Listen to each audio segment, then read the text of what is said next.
Saya juga ingin memberi contoh.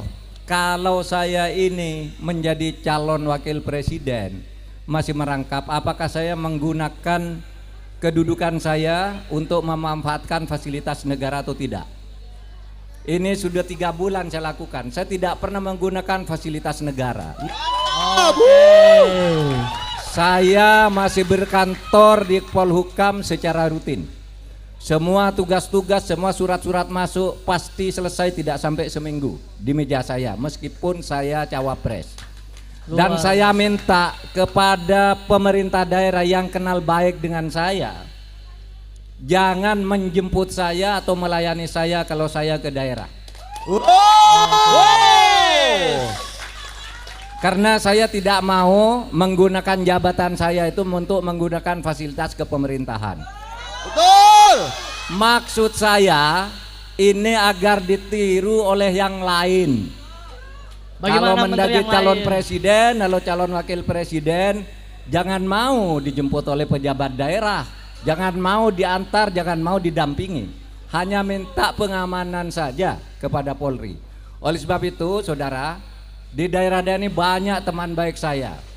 Banyak juga yang saya promosikan, ada yang menjadi pangdam, ada yang menjadi PLT gubernur, ada yang menjadi pejabat bupati wali kota.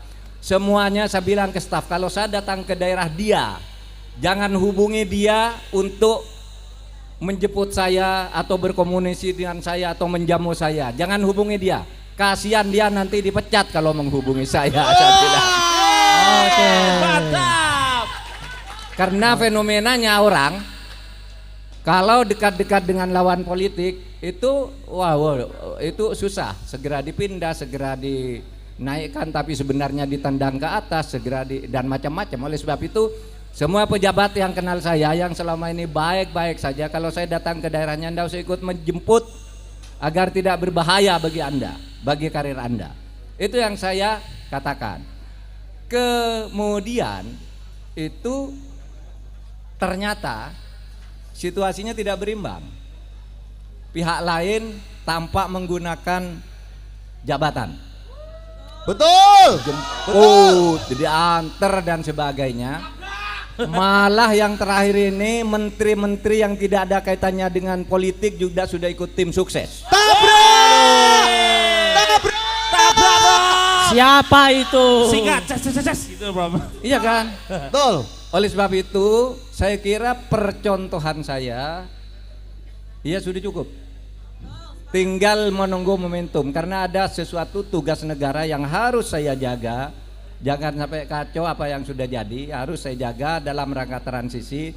Dan saya menghormati Presiden Jokowi yang mengangkat saya 4,5 tahun yang lalu dengan penuh ketulusan, dan berdasar ketulusan yang seperti itu pula saya sekarang akan meneruskan tugas-tugas itu bersama Ganjar Pranowo. Tinggal ya, kalau saudara lihat sekali lagi pidato saya pada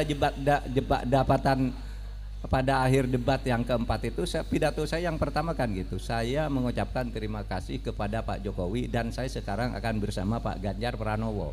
Itu berarti menunggu momentum, menunggu transisi, juga menunggu karena menyangkut politik, strategi politiknya dari partai pengusung melalui TPN. Itu harus disiplin begitu, tidak bisa colong pelayu pergi begitu saja dari Pak Jokowi, tapi juga tidak bisa kita lalu menghindari aturan-aturan organisasi, di mana saya sudah bersepakat akan melakukan itu pada saatnya.